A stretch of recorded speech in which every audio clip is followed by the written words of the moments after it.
All right. Good evening, all. Looks like some folks are pouring in. Appreciate you joining us on this Thursday evening here to talk about aging deer, in specific, aging whitetail deer. We got Kip Adams and Matt Ross with us here today. They are going to be our subject matter experts. So Kip, Matt, why don't you guys go ahead, introduce yourselves, give us a little background info on what you do at NDA, and we'll go from there. Sounds good. I'm Kip Adams. I'm a wildlife biologist and our chief conservation officer at NDA from northern Pennsylvania, and that's where I'm talking to you at here tonight. Been a wildlife biologist for a long time, but I'll tell you, I am first and foremost a deer hunter, and so that's why I find this whole aging on the hoof thing so much fun. And I'm a huge Onyx fan, and I remember when we signed up for this, I thought this would be great to do it. And about 2 weeks ago, I thought this is late October. And it's still daylight in Pennsylvania, but my timing was off a little bit with this. But so I'm missing an evening hunt. Glad to be here though, and looking forward to talking about deer.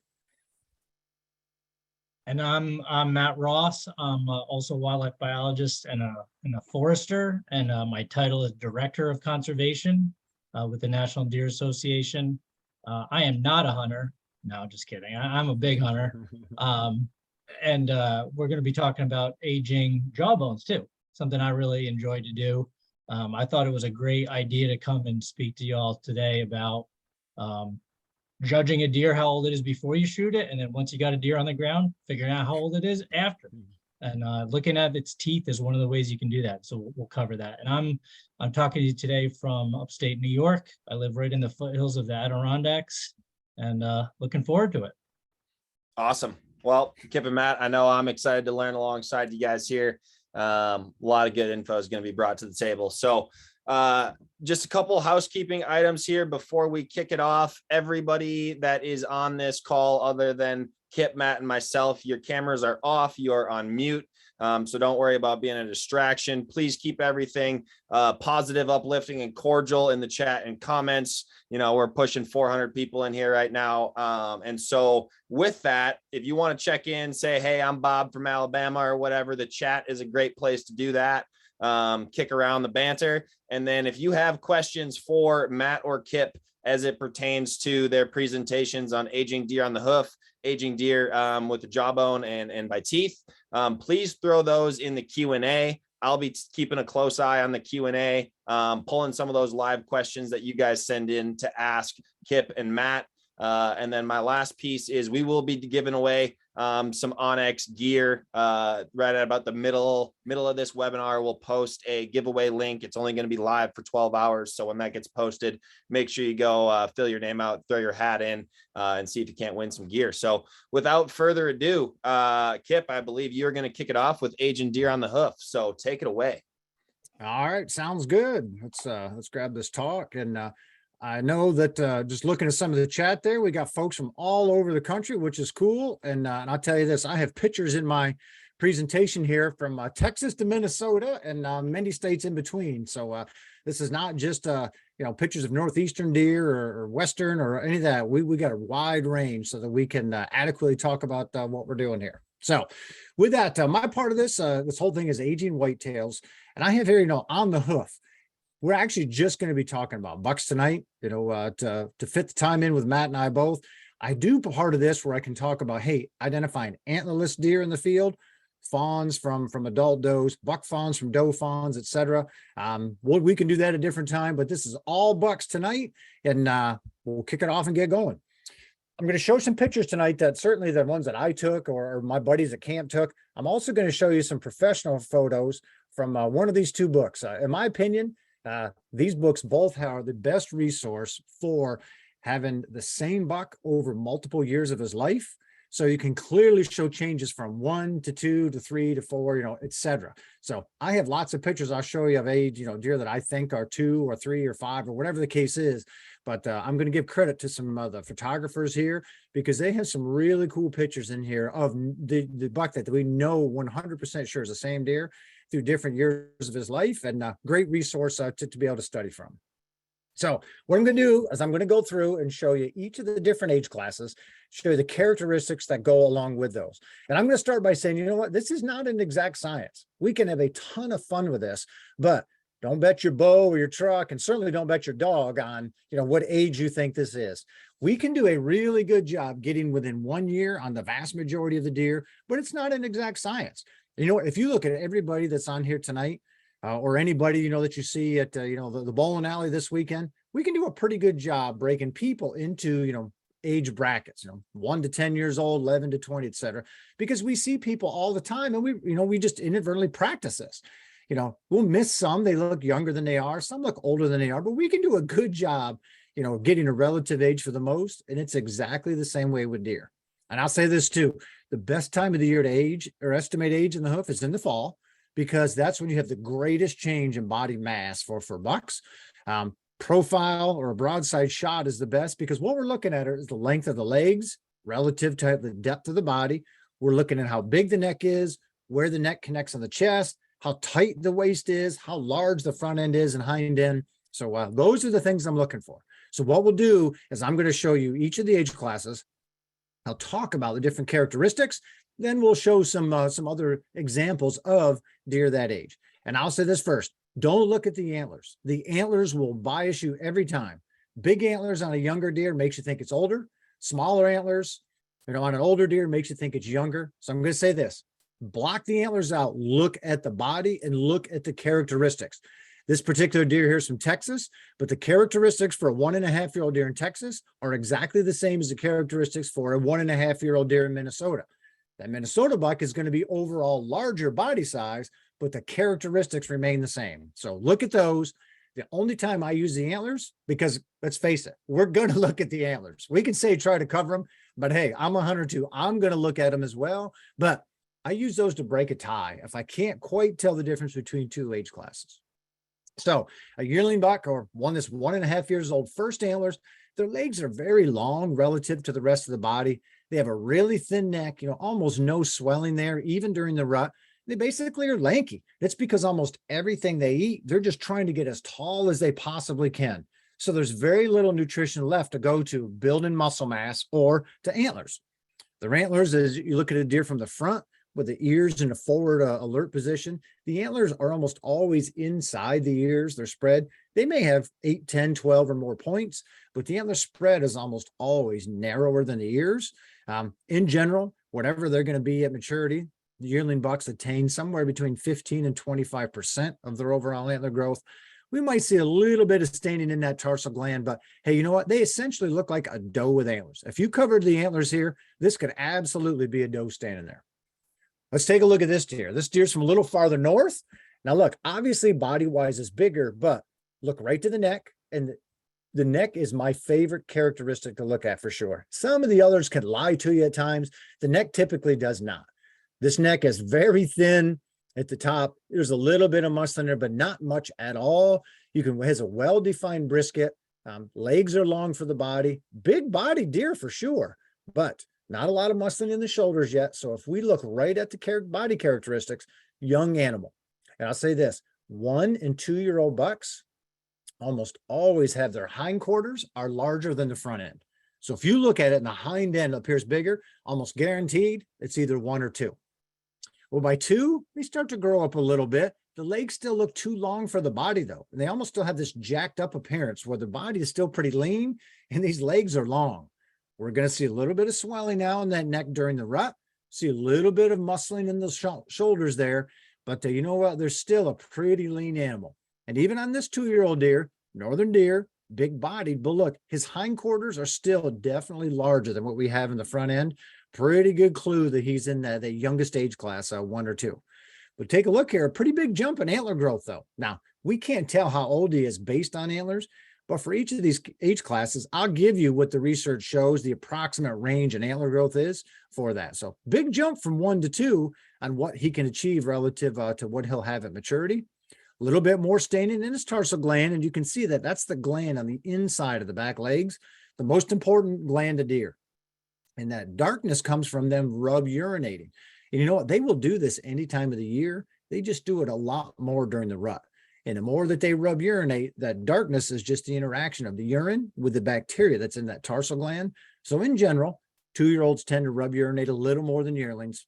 3-year-olds a little more than 2-year-olds. So as they get older, the amount of staining there tends to get a little larger. Good shot of a 2-year-old deer here. Antlers are definitely wider than his ears, but take a look at his neck. Definitely a thin neck, hooks pretty high on his chest. We can clearly see where that brisket is. Hind end is definitely bigger than the front end. Legs are still pretty long. We know he's a younger deer, and we're going to put him right in that 2-year-old bracket. All right, 3 years old now. Well, for the first time here now, the legs appear to be about the right length for the body. So those 1 and 2-year-olds, the legs look long. Now they seem to be about the right length. And for the first time, the chest appears heavier than the hindquarters. So 1 and 2, hindquarters are bigger. At 3, the chest is bigger, and they have this tight waist. Some people refer to this as a racehorse appearance or a buffalo appearance, where they have a pretty deep chest, but a real tight waist. I think of these, if you're a football fan, I think of these guys as kind of the middle linebackers of the NFL, and that they are big and they're strong, but they're lean and they're fast.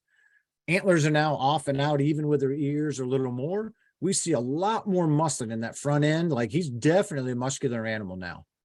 One more big jump in antler growth to 50 to 75%. And we start seeing a lot more staining in that tarsal gland. And you can see on his back leg here, this is much larger than we saw at 2. And this is a relative thing. Some 2-year-olds may rub urinate a lot, but in general, 3-year-olds' tarsals are going to be more stained than those 2-year-olds. Pretty good shot here. And actually the deer in front, these are Texas deer. This buck in front is a 3-year-old deer. Then I show you this purposely because usually at 3 is about when, if you view them from the front, the neck is about as wide as their head. And it almost looks like you could just about to slide. You could push that head right down in their neck. 1 and 2, definitely narrower. That neck is, not that wide yet. So pretty big change in the neck here. Brisket, we can still see it, but that neck just continues to slope down a little farther and farther on where it connects to that by the time a deer's 3. Well, by 4, now we see a big change again. Technically now they can be structurally mature, which means that, they're going to certainly can still add body mass, but everything is about as big as it's going to be here. And for the first time now, legs look a little short for the body, tremendous swelling in the front end. And now he looks about equally heavy from the front to the back. He's not front, he's heavy like a 3-year-old, or back heavy like those younger bucks. Very heavy. However, his waist now has dropped down, but his stomach is still pretty tight through here. One more big jump in antler growth here. A lot of staining in that tarsal gland. And take a look at his neck. That's just hooking lower and lower, and we just don't see as much of that brisket. So guy on the left, 4-year-old buck, looks a lot different than that yearling on the right, doesn't it? And it absolutely is a different deer. Body characteristic wise, very, very different. Means something different to that deer herd now with what he can bring to it. And certainly something different to hunters from a trail camera perspective or opportunity to chase him around. All right, I'm going to group these next then from 5 to 7 all together. And the reason for that is generally in this age bracket is when they grow their largest set of antlers. Now, we said he's going to be structurally mature at 4, so we don't get a lot more body mass growth now. So that means he just has extra nutrition that he can put to antlers. So this is generally why somewhere between 5 and 7, they grow their largest set. Legs appear short for his body, lots of swelling in that neck, huge neck now, huge front end, big hindquarters. But the difference from a 4-year-old now is that we add in that pot belly and that sway and back. So he's right there at the peak of maturity, just getting ready to tip and go over that and head the other way. Great example of a nice mature deer. Obviously, we have far more chance to chase these around today across the whitetails range than ever before. This past year, over 40% of all the antlered bucks killed in the United States were at least 3.5 years old. It means they might be 3, 4, 5 or older. Best age structure in recorded history, and arguably the best age structure we have in bucks in probably at least the last 100 to 150 years. Well, we have one more bracket I'll put on here, and these are the ones that are past their prime. And any of you that have dogs, this is kind of the same thing. Suddenly, we know they're not as physically fit as they were. We see a lot of that loose skin, kind of the ears start to hang. They're just not nearly as a fit of an animal. And we start seeing a lot more of these today than ever before, simply just because bucks are getting more into these older age classes. We see these knock-kneed, still have a big belly on him in that though, but antlers are going the other way. And these guys, in many cases, aren't long for the world. So with that, that's gone through each of those. I'm going to take another minute or two here and let's do a little bit of practice with them. And you know what, Jared, when I do this live, this is often when the people sitting there start looking at each other like, hey, nobody said anything like about a quiz or any practice. We thought this was going to be fun. So what I'll do here is I'll show a few deer and just let the people here watching this be able to guess, okay, this is what I think it is. And I'll pop up what it actually is. Sweet. So, well, for this purposes, if you guys want to throw your guesses in the chat, by all means, send the guesses in the chat there. And then Kip will give us all a few seconds to analyze each one before spilling the beans. there you go. First one here. I'll tell you right off the bat, I'm seeing long legs, a thin body, hindquarters that are bigger than the front end. I'm going to put this guy right at 1.5 years of age. Actually, this is a Northern Pennsylvania deer. Somebody, I think, actually hit him with an arrow there high in the back. It's in the rut. He's let a scrape, so we know it's the rut of the year. Best time to age from. Not much swelling at all in that neck. Clearly can see that brisket. No muscling in his shoulders. So definitely that first or second age class, and I think he's a pretty solid yearling. How about this guy? Yeah, while folks are thinking of this, I'll tell you the first thing that sticks out to me is not a very large deer by any means. Those legs are about right length for his body. They don't look long. They don't look short. And there's only one age class that really hits that. And that's that middle age, that's 3.5. Legs that seem to be about the right length for his body. Definitely has a larger neck. It is hooking lower on his chest there.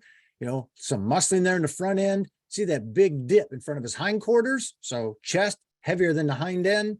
Legs are the right length. Got to be 3.5. Even though he's not that large of an animal and certainly doesn't have all that large of antlers. I'll say this is another deer standing at a scrape. And hopefully, after seeing the last one, you could look at this and say, those legs are definitely long for the body, clearly longer than what the depth of his body is. Not a lot of muscling here. I think there's enough swelling in that neck on this guy, though, to get him past that yearling age class. And this might be one where you could use the antlers. That'd be a heck of a set of antlers for a yearling buck, even if you're in Iowa, Illinois, or any part of the heartland. But younger deer, not a lot of muscling, but probably older than one. How about this guy? If we look a little older here, this guy, legs are now, yeah, these are definitely shorter for the body. Big, heavy neck, but we don't see that pot belly, do we? That we'll see at 5. No pot belly, no sway back. Front end and hind end look about the same. So 4.5. I'll give you one more. We'll end with an easy one. And this is because this is a perfect rendition of, look how smoothly his neck blends right in with his chest. A lot of swelling, short legs, big, heavy stained tarsal gland, very powerful neck. Is this deer actually 5 or 6 or 7? Given that he has a little bit of a shoulder hump, he probably is more like 6 or 7, but definitely in that fully mature age class. And one that I'm guessing anybody here would love to release an arrow or pull the trigger on. So reminder though, remember, this is not an exact science, but we absolutely can have fun with what we just did. And it certainly helps to look at these, whatever region you're from, you can become extremely proficient at this, particularly if you add it with the jawbone, which Matt's going to help you with in a minute.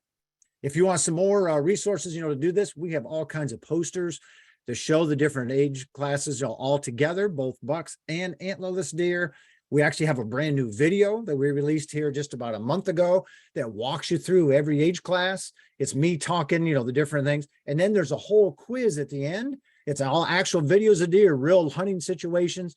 Bucks are walking, stop. You get a little countdown with a clock. So something that you can have a ton of fun with, and you can get this free off our YouTube channel. Great thing to practice with or have some fun with your fellow camp buddies. So this is my email address.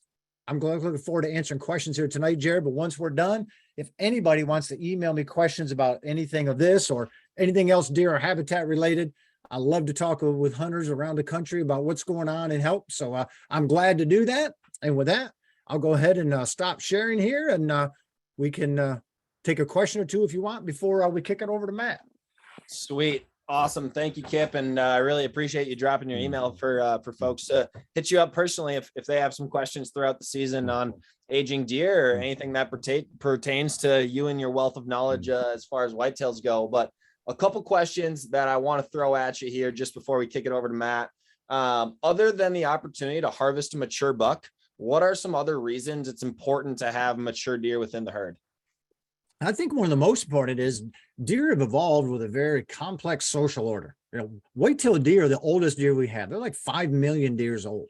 They evolved with bucks and does in all age classes, and their whole communication system and all of that works best when they have deer in all age classes.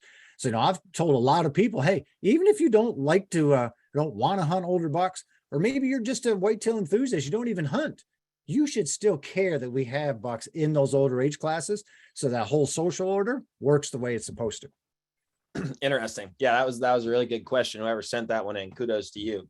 All right, another one here that came in a couple times. Do you feel as though you can age a buck, or at least general age classes of a buck, by their hoof print, their tracks? Not really. Yeah, you can definitely tell this is likely a mature buck. As opposed to a younger deer simply by size. And I've got some buddies from northern New England that are really good trackers, and they can tell the difference. Oh, this is a doe, this is a buck, but they're not telling, oh yes, this track is from a young buck. They're only telling this is from an older buck and one that's significantly larger than the does. Some old deer, old bucks in particular, or some, as well, just structurally aren't very large. Some of the oldest bucks that I've actually had cementum annuli ages on from the teeth were 6 to 8 year old bucks that were half the size from some of the other mature bucks in these regions. So the answer is you can't tell buck or doe by all these tracks just size, but once the bigger, because bucks just get so much bigger, some bucks anyway, than does, by then you can say, yes, that definitely is a mature buck track. But you can't tell from that track if he is more likely 3 or 4 or 5 or 7 years old. Right on. All right, last one, quick one before we kick it over to Matt. There's a couple folks in there from the West. Do all these same principles generally apply to mule deer as far as aging on the hoof as well? Yeah, I'm not as familiar with mule deer. So my take is I have aged a bunch of mule deer by jawbones, and that is close, but a little different than whitetails. I don't believe that all these characteristics are exactly the same in mule deer as whitetails.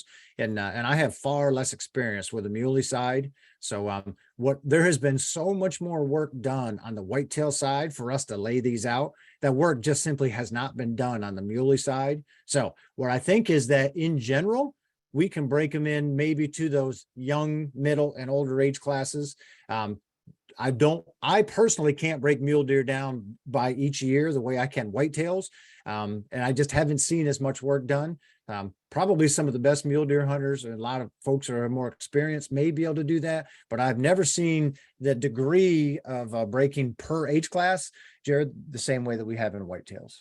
Well, no doubt. And NDA is a whitetail centric organization. And, you guys are a lot of the reason we have the whitetails we do running around the woods in the United States that we do. So, well, with that, Matt, if you want to kick it over to Jawbone and tooth data, let's check it out. All right. Sounds good. And one thing I'll add to your discussion there is, time of year when you're looking at those photos is key to being able to age a deer on the hoof, because the neck swelling is a big part of it, and a lot of that has to do with when they're rutting. So taking a picture from the same deer in the middle of the summer, you're not going to have that neck swell or proportion, and that's something we can chat about in the Q&A. So here's my take on trying to age a deer but by the teeth after you have it down, and we're going to boil it down to 5 simple questions. So let's talk first about the anatomy, because that's key. You got to know what you're looking at, right? Jawbone has teeth. That's pretty simple, but there's a little bit more to it than that. Within the deer's jawbone, when you're trying to age it, you want to make sure you're looking at it from the cheek side, from the outside in. That's one of the key aspects. So you're looking from the cheek side in, And what we're looking at is a series of teeth. We got the incisors all the way over there on the right. We have the molars and premolars there in the center with a big space in between.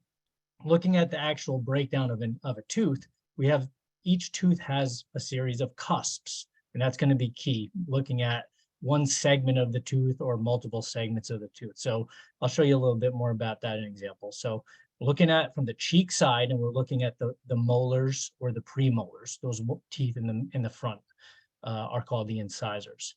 And you can see those 6 teeth on this slide. The premolars are towards the front, P1, 2, and 3, and the molars are in the back. That's a key aspect as well. So I'll refer to those terminologies throughout the presentation. And then we have terms called enamel and dentine. The dentine is kind of like the center, the dark part of the tooth. The enamel is the white hard coating on the outside of the tooth.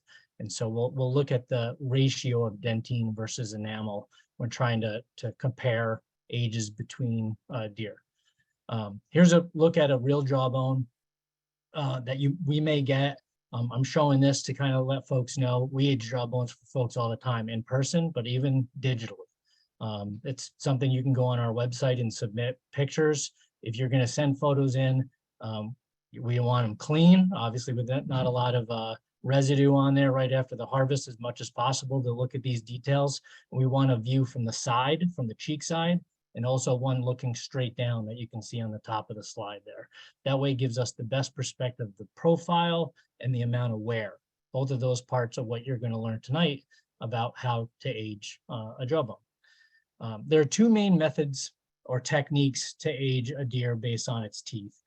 Kip mentioned cementum annuli earlier, and there's the method I'm going to teach tonight is called tooth replacement and wear. Cementum annuli and TRW both use the bottom jawbone. So if somebody's wondering, you can't look at the top of the skull and the teeth that are part of the skull and age a deer based on those teeth. The science, the methodology behind all of it is all based on looking at the bottom jawbone. And in fact, deer actually don't even have top incisors. They only have bottom incisors. So you wouldn't be able to use the cementum annuli method anyway if you didn't have the bottom jawbone. The cementum annuli, just real quick and briefly on this, involves you pull an incisor. They can do it with a molar or premolar as well, but prefer to use an incisor, and you mail it to a lab. Costs money. They cut it with a special saw, really thin vertical slice, and they stain it and put it under a microscope, and that's kind of what you see at the bottom there. And they are looking at the deposition of cementum, that's the material, and it comes in layers. This typically is better the further north you are. Further north you are in the country, the more distinct those lines are going to be. It's not like you can't do it if you live in the South, but this does cost money, and it's not something the everyday hunter can do. So we're going to cover tooth replacement and wear tonight. It's key, though, that I want you to know, for older deer, cementum annuli is actually more accurate. They have about the even level of accuracy, around 3.5. If the deer's true age is 3.5, they're about the same. But if you kill something that's really old and you think it's really old, there's a lot of wear on it, you may want to send in a tooth to get a more accurate estimate. However, if you kill a deer that's 3 or younger, which is the majority, there's not that many deer getting to 4, 5, and 6. I'll talk about advanced ages soon. It's free to do the method I'm going to teach you right now, and it actually is more accurate to do the method called tooth replacement and wear than cementum annuli. It's actually less accurate for cementum annuli at those younger ages.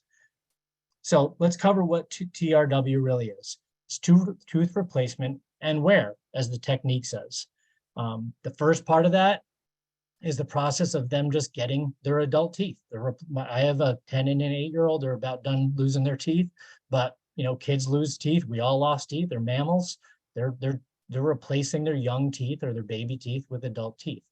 This actually happens all the way up until 2 years of age. Tooth wear is the process in which we look at the erosion over time. Anybody can learn this. This is what I'm going to teach you. So let's dive right into it. Every deer that is born, it's born with 3 premolars, those 3 teeth in the front of the jawbone. And by about 1.5 years of age, they replace those teeth and they get 3 molars. And so we know one of the facts is any deer that's 1.5 years of age or older should have all 6 teeth in it. If it's got less than that, you know it's younger. That's why it's 100% accurate, is because you're just counting teeth. The tooth wear part is where we're trying to look at that erosion that I mentioned.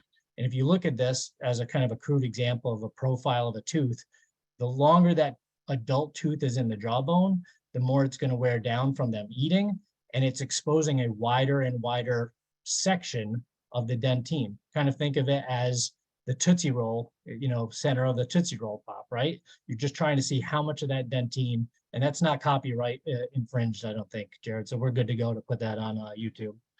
So here's where the jawbone aging expertise comes in and where you can learn it. Can you ask 5 questions? I hope so. If you can ask 5 questions and come up with answers to this, you're going to come up, if you're holding a jawbone right now, you can follow along. So the first one is, how many teeth are there? If you can count, then you're going to know the answer to this question and know whether or not it was a fawn or if it was 1.5 or older. Fawns have 3 or 4 teeth. Anything that's 1.5 or older is going to have 6 teeth in it. 6 adult teeth are already in there. The tooth that is in the 3rd premolar position is going to help us separate 1.5 and 2.5-year-olds, and I'll describe that.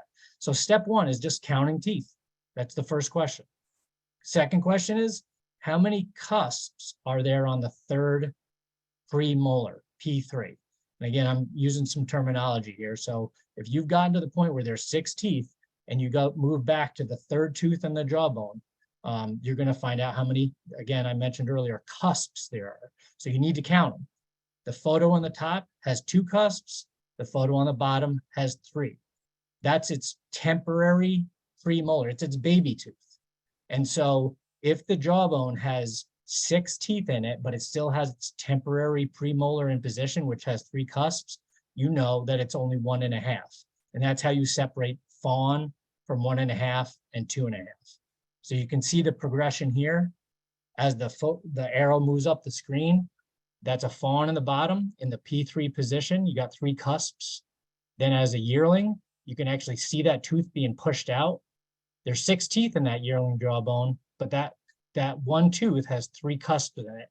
And then when it's 2.5 or older, you have a 2 cusp P3. So again, fawn, it's got less than 6 teeth.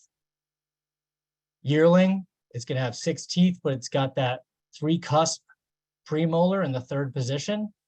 And you can also look at all the way on the left side of the screen, that last or 6th tooth, which is the molar, hasn't fully erupted yet. That's also a key. And here's a photo of that jawbone that I showed earlier. Maybe you didn't look at it earlier. Hopefully everybody sees there's 6, P1, 2, 3, M1, 2, 3. So we know it's not a fawn. Question 2, how many cusps are at the P3 position? Can you tell? Hopefully everybody's looking at P3 and you see that it actually has 2 cusps, right? So it's not a 1.5-year-old or a yearling. It is at least 2.5 years old. So that's those 2 cusps. The only tooth in this photo that has 3 cusps is the one all the way over to the left. So now we've separated fawn from 1.5 and 2.5, 100% accuracy, if you can just ask those questions. One caveat, there are some deer that if you kill them late in the season, or they're born early enough, but more typically you kill them real late in the season, around 19, 20 months of age, that might have 6 teeth and that 3rd premolar has 2 cusps, but it's still only 1.5 years old. It's because they just replaced them. This photo is not the most clearest, but what you're going to see is, if you look at the photo, the staining on the sides of the tooth for the first 3 premolars are pretty much non-existent. They're very sparkly white. And the staining on the 3 molars on the left side, you can see like some of that darker complexion to it. You're going to see no staining, and there's going to be no dentine showing on those first 3 teeth. And that's one of those caveats if you kill a deer late in the season. So let's move into the last part of the presentation. Once we get a deer to 2.5, how do we tell and separate 3, 4, and 5 or older? So we've asked those 2 questions, right? And we've gotten there. So the third question is, we're looking at the dentine. That's the brown or the dark or the Tootsie Roll center of the tooth. We're looking at how wide or how visibly wider it is in the enamel on either side. And I'm going to show you a graphic to tell you what I'm talking about. So in this photo, we're looking and starting with M1. You start with the first molar for this question. We've gotten past the P3 and we're looking at the molar.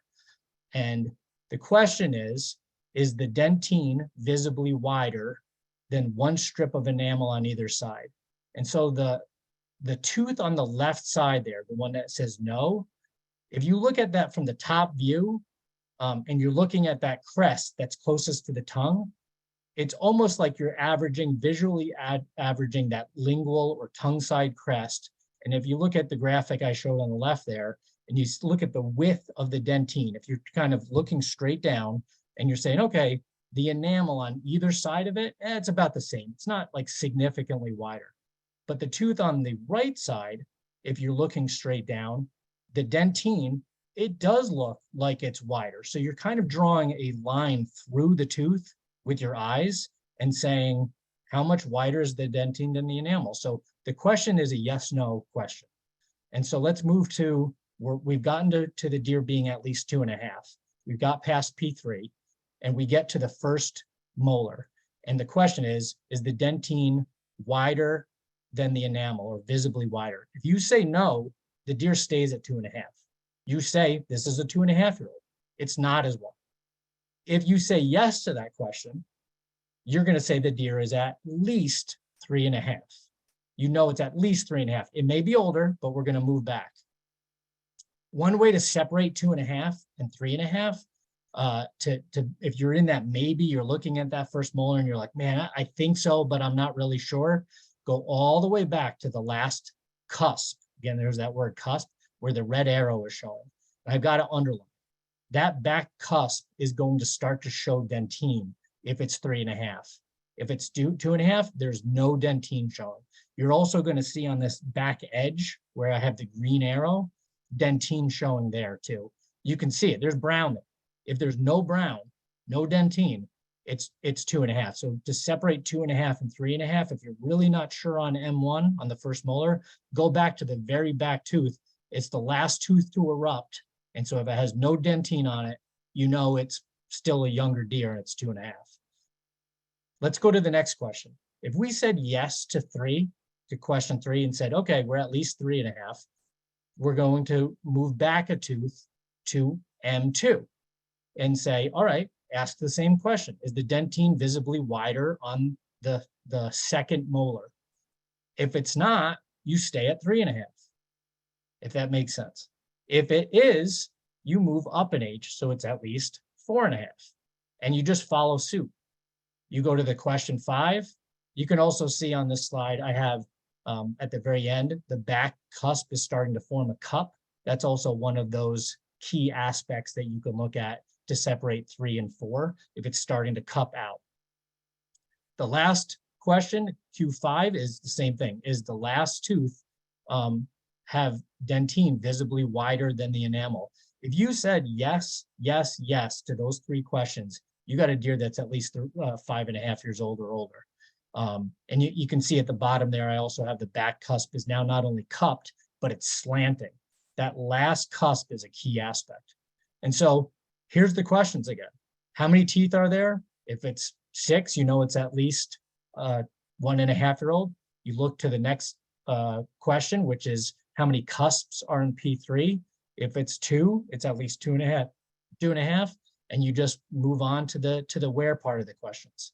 So let's go back to that jawbone to finish this out. We got to 2.5, right? We knew that we had 6 teeth and it's got 2 cusps on that P3. So now you got to look at this and answer this question. And I got the photo on the top for you to be able to look at this, right? And this is why I want these photos sent to us in both angles.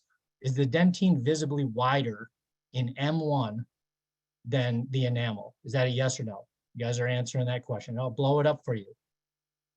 What does it look like there? It is, right? So I have the red showing dentine and the blue on either side showing the enamel. Got to get real close to these teeth. So we know it's at least 3.5. Move back a tooth. How about on M2? I'll blow it up for you. Is it staying at 3.5 or is it 4.5? Well, this is where it gets subjective. You start to see teeth that don't really show clear-cut answers. In this example, the first cusp, the one on the right-hand side, I think is wider. The one on the left side, that's about the same. And it gets to be some subjectivity here. If you compare both sides of the jawbone, that sometimes can help. But this one looks to me that it's enough on both sides. If you looked at both sides of the jawbone, that I would say yes. And then finally, moving to the last tooth, is that a yes or a no? And I already have it on the screen there. I do not think the dentine looks wider than the enamel on either side. The blue and the red lines, the dotted lines are about the same. So we stay at 4.5. And that's it, guys. That's how you age a jawbone, to get them at least to 5.5. There's some techniques to learn to get them a little older. How old can deer live? They can live pretty old. In captivity, the oldest whitetail ever in captivity was 23 to 24 years of age. The cementum annuli method, there's 3 labs. I can share that slide during the Q&A if people are interested, but there's 3 labs. 2 of them are in Montana. One of them's in Michigan. You can send your teeth away to. One of the labs has data that they share. They've aged almost 350,000 teeth samples for whitetails since 1978. The oldest one they've ever aged is 22.5 in the wild. It was a doe from Louisiana. Oldest buck, I think, was 17.5. Deer can get pretty old. Personally, I've seen a deer harvested that we sent in teeth, a doe from New York State that aged at 20.5. So how often does this happen? It's pretty rare. It's pretty rare. Most people are going to see jawbones of teeth that are in the 0 or fawn to 5.5, and then some of those advanced ages do happen. They get some issues. You get some funky teeth. You get jawbones that have more than 6 teeth, some that have less than, that are adults. You see some crazy stuff when you look at a bunch of jawbones. But next time you kill a deer, I hope you have this season and you've saved the jawbone. If not, I hope you will this season. Send us a picture. We have resources as well to age jawbones. We have videos, posters, a 2-page handout that you can actually print out to learn all this. And of course, you're going to go to Onyx's YouTube channel and watch this again sometime, right? So, and there's my email and my social, and that's it, Jared. Hopefully everybody enjoyed. Yeah, that was awesome. I know I learned a ton, specifically with, on the jawbone stuff. That is certainly unfamiliar territory to me. And frankly, I'm going to say it's easier than I thought it was going to be. Now, caveat that with, obviously, once you get into that 3.5, 4.5, 5.5, obviously that's going to have to take a bunch of tooth looking to really get proficient at it. But I had no idea that it was pretty black and white for, fawn 1.5, 2.5. That's awesome. So a couple questions directly related to that half of this webinar. Will teeth wear differently in different areas of the country on that dentine versus that enamel with like different food sources? Somewhere that's really sandy and rocky versus, maybe somewhere that has pristine soil? That's a great question. And honestly, up until probably about 2 years ago, most biologists even said, yeah, it does. Research out of Texas, from South Texas, came out in the last 1.5 years or so. They had over 5,000 bucks in a study. About 130 of them, they had known age deer, literally deer that had ear tags in them, so they knew how old they were. And once they got at least 2 years of age, were able to, once those deer were killed, looked at their teeth and did some comparisons. And they found, at least in this study, that there was not strong evidence or difference between whether or not they were eating natural vegetation or if they had access to like pelleted concentrate or, like feed that people would put out. If they were in a sandier part of the study site, we're talking about a pretty large study site, King Ranch, which is, bigger than the size of Rhode Island. They have sandier parts of that ranch, and they have areas that aren't so sandy. And they didn't see any factors such as sand or drought that's a concern down there, or whether or not the deer were eating supplemental feed, if it had a difference. So at least in that study that had 130 something known age deer and compared it over from 2000 to 2014. So over 10 years, they didn't see any differences. Interesting. That would be a super interesting study to, study some deer in Montana versus deer in Pennsylvania there. Obviously you look at a ton of teeth, but yeah, it's always cool when there's some data behind it. So real quick, we're going to drop the giveaway link in the chat right now. So make sure that if you're still tuned in, go click on that giveaway link, get yourself entered for some free Onyx merch. You only have about 12 hours to enter your information in there. So go do that while you're thinking about it. Next question. Does dental observation pertain identically to both sexes? So aging a 4.5-year-old doe, you're looking for the same things that you're looking for aging a buck? Yeah, bucks and does, you're using the same for whitetails. Now, Kip mentioned earlier, I actually have not aged any mule deer jawbones. And Kip, you said it's close. I don't know if it is different. I know with moose, it's not the same, but with mule deer, what are the differences? Yeah, so the technique itself, you're still looking at the same things, tooth eruption, you're still looking at wear and all that. They just didn't have quite the same wear patterns as whitetails do. So, and I'm thinking now, I think that they show a little less wear by each class than whitetails, I think is what it was, Matt. I don't remember for sure because it's been a few years since I aged a mule deer, but so you're looking for the same type of things. It just wasn't the exact same criteria for each age class. Interesting. Same with elk. You can do the same thing with elk. Use it for elk, moose, whitetails, mule deer, all that. Just, year by year wear is a little bit different. So there's a couple questions on, you guys were showing some resources as far as some posters and some things. Remind folks where they can find additional resources to help themselves age deer. And go to our website. Yeah, deerassociation.com. They go to our YouTube channel that has all those videos.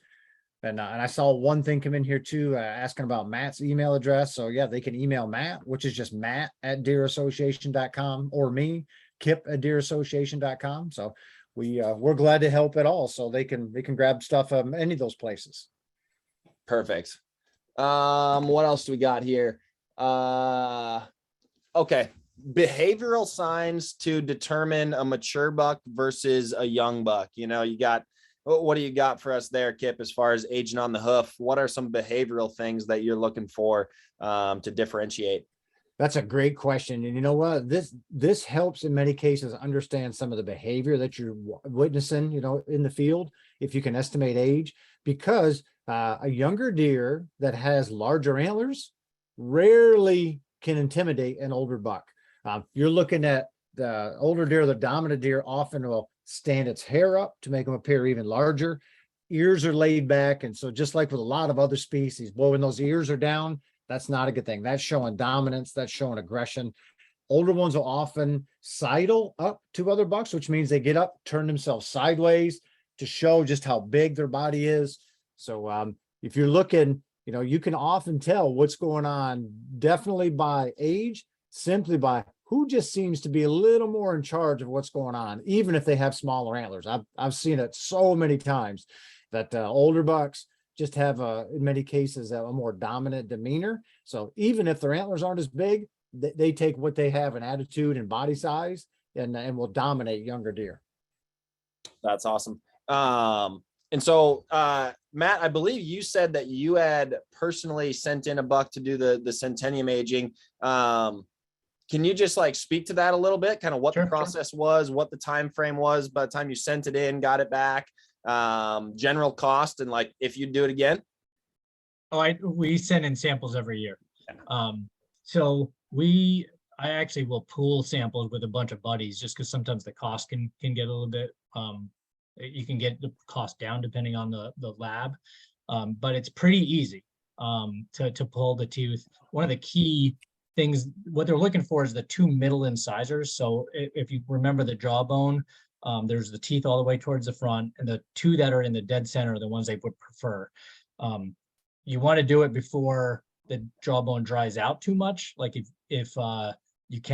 you put it in the freezer, then that's fine once you thaw it out. But if the jawbone really dries, you're gonna have to soak it in warm water for a while to loosen it up. But if it's a fresh jawbone, it's a fresh kill, You just take a knife and you can just insert it in it. And believe it or not, I mean, you're playing dentist, but it comes out pretty easy by just slicing down on either side. And you pull the incisor out a little bit. You don't want to scrape all that flesh away or anything, because you're actually taking and ruining the sample, because they're looking at the deposits on the outside of the root of the tooth, not the crown, but the actual root. So and most of these labs actually have videos or instructional pamphlets that when you send away, they'll tell you how to get the tooth out. But you mail it.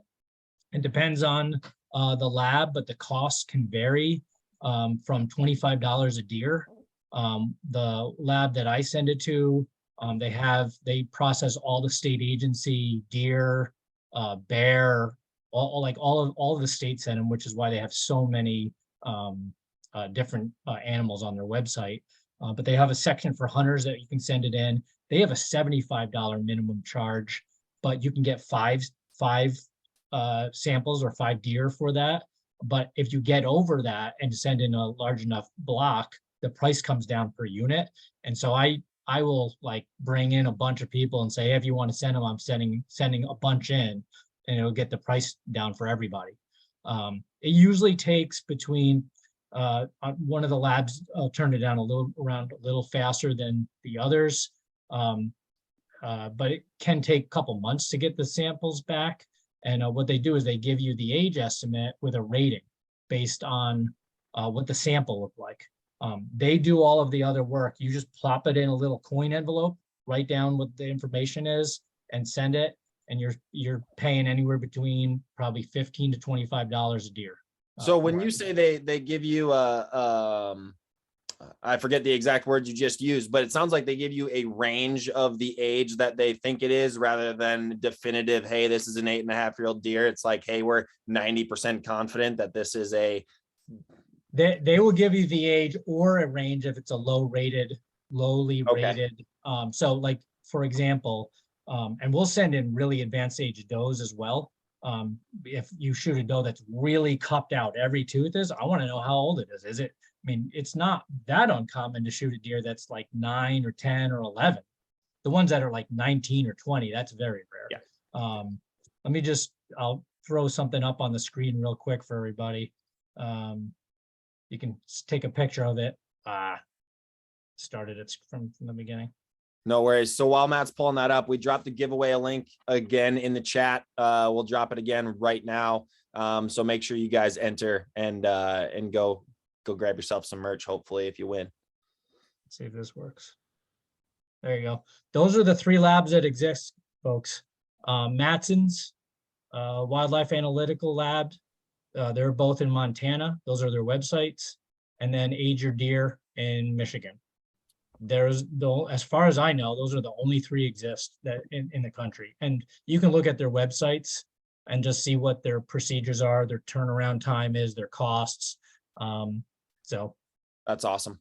That's we should have too, Jared, with the cement manuali. That works best for deer that come from areas that have definite seasons, because when you get into a real stressful part of the year, like our winter, that's when they really lay down that layer that they can then use to count ages.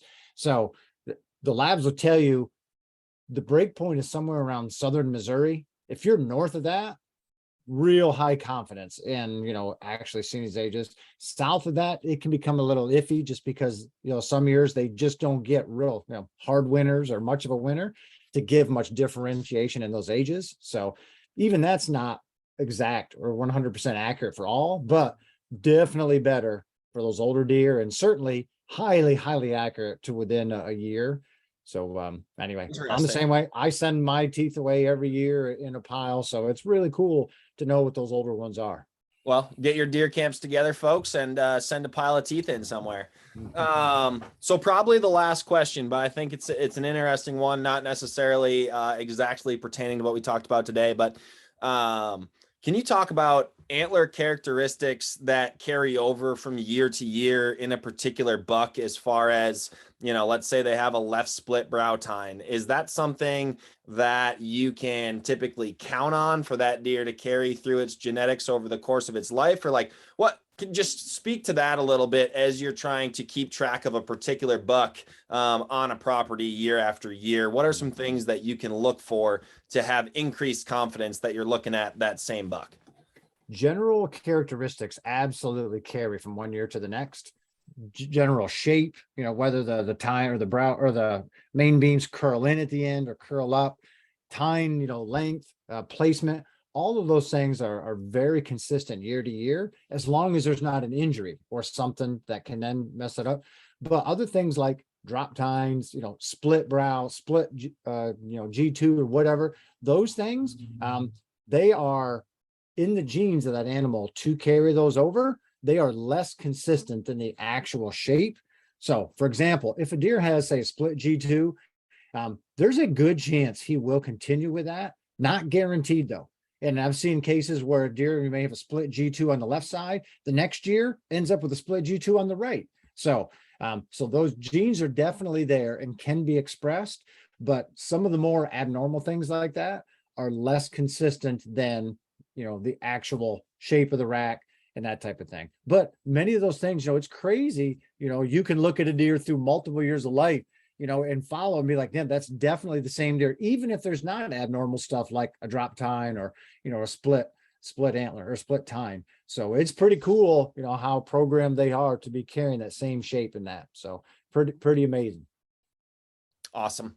Well, Kip, Matt, I can't thank you guys enough. I'm sure you saw the gratitude streaming through the chat there. Definitely one of the most informative webinars that I've been a part of here since we started doing these master classes. So once again, thank you so much for coming out, dropping some knowledge on us. And yeah, again, also thank you for putting out your personal emails there for folks to reach out to. And I think you guys can count on some deer jawbone pictures to come in from this crew. So Love it. best of luck to all you getting out in a tree stand here this weekend. Be safe out there, shoot straight. And once again, Matt and Kip, thank you so much for coming out tonight. Let's do it again Thank you, sometime. Love it. We'll plan on it. Have a good night, all. Good night. See ya.